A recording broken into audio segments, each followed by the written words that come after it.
mandibular jaw, the lower jaw.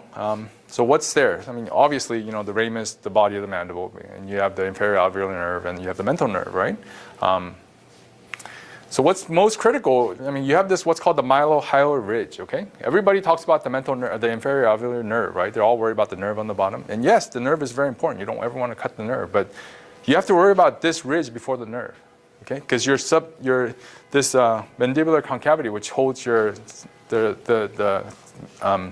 salivary glands, that mandibular salivary gland, it sits right there basically. But something else sits there as well too. It's not just the salivary gland.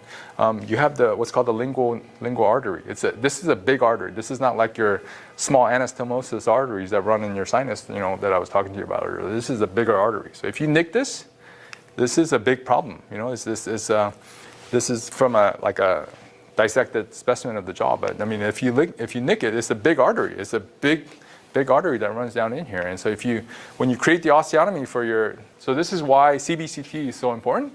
This is why feeling the lingual concavity with what I call the poor man's CBCT is your finger, right?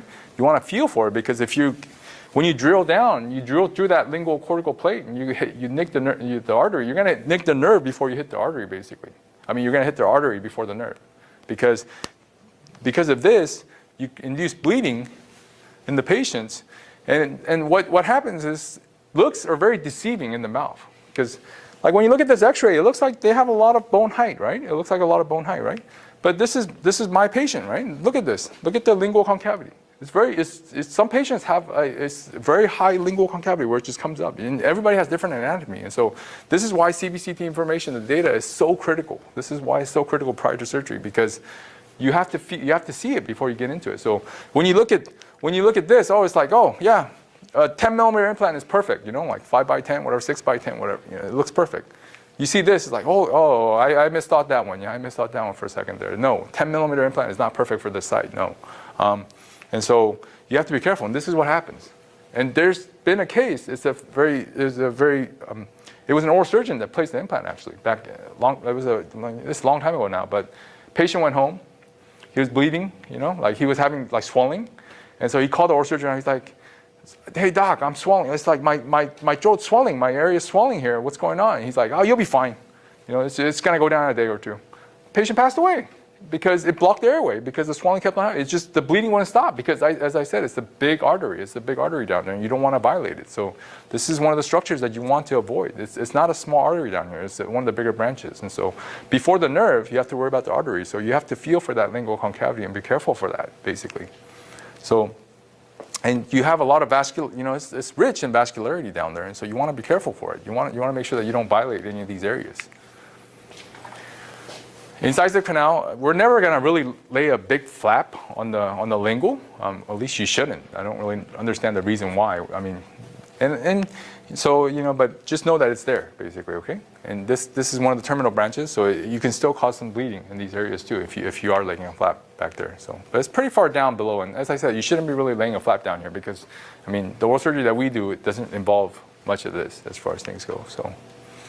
And then the nerve. I mean, we deal with the trigeminal nerve all the time. You know, when you give blocks on the lowers, that's, you know, it's always there. The inferior alveolar nerve, the long buccal nerve, the mental nerve, and the incisive branches. This is some of the stuff that we inject every day. This is what we do day in, day out with our bread and butter dentistry. So this is nothing new, but just to review for you guys, I mean, mainly what's important for us is just the lingual nerve, the inferior alveolar nerve, and the mental nerve. Basically, those are what are in the buccal nerve, you know, and it just supplies the teeth, gums, the mandible, and, you know, all these areas of the face, basically. And so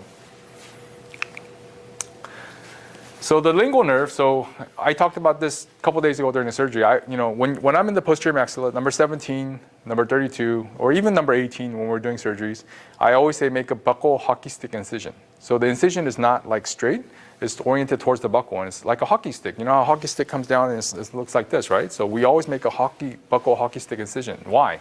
Because sometimes when you look at the architecture of the teeth, it feels like or it looks like you're on top of the ridge, right? but you're not. Sometimes you're not. In the posterior area, you'd be very surprised. If you do a lot of wisdom teeth extractions, you'd be very surprised how much sometimes things curve out, whatever. And so I always say make a buccal hockey stick incision to avoid the lingual nerve, because if you cut it, their tongue area is just going to be numb for the rest of for their life, basically. And so you're going to create this morbidity on the patients, unwanted morbidity, and it can lead to lawsuits and all kinds of headaches and problems, right? So you want to be careful. So flap design is very important, when we make our cuts, right? When we make our cuts. So, so it's like it's like because of sometimes the nerve actually, and from a clinical standpoint, sometimes the nerve comes like here, like in this area, basically.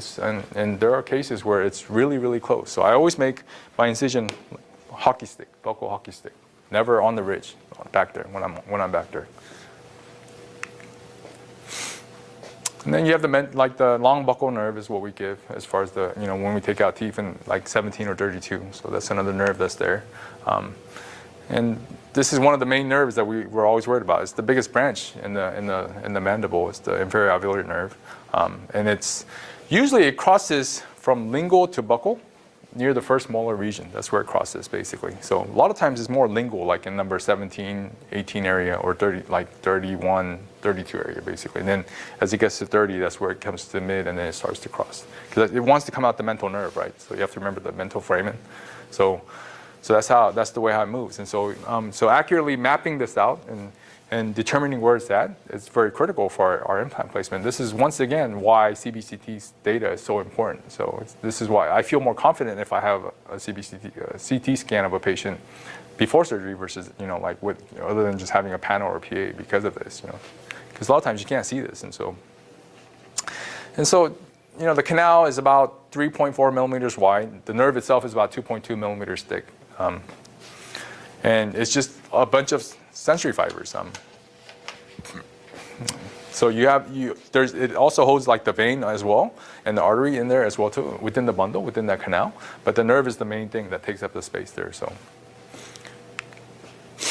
and then the most common shape is the elliptical arc shape, basically. The elliptical arc shape. That's the most common shape of the nerve. You have the linear shape, the spoon shape, and the turning curve shape, but the most common shape is the elliptical arc. The same thing with the 80-20 rule, basically. So 80% of the cases, you'll see the elliptical arc type of the nerve. And once again, you have different positions of where the nerve is, basically. And sometimes it sits more lingual, it can be right on the tooth or whatever.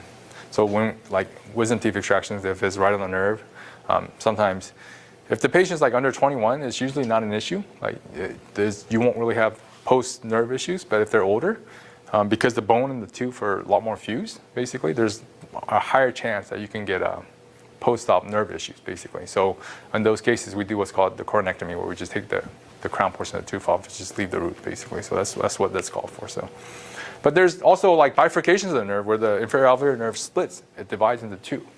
And so once again, panoramic data, this is kind of showing on panoramic data, but CBCT is so important, so you can see that, you can see all that, so that you're not violating something that's unwanted there. So I mean, there's lots of variations in the mouth.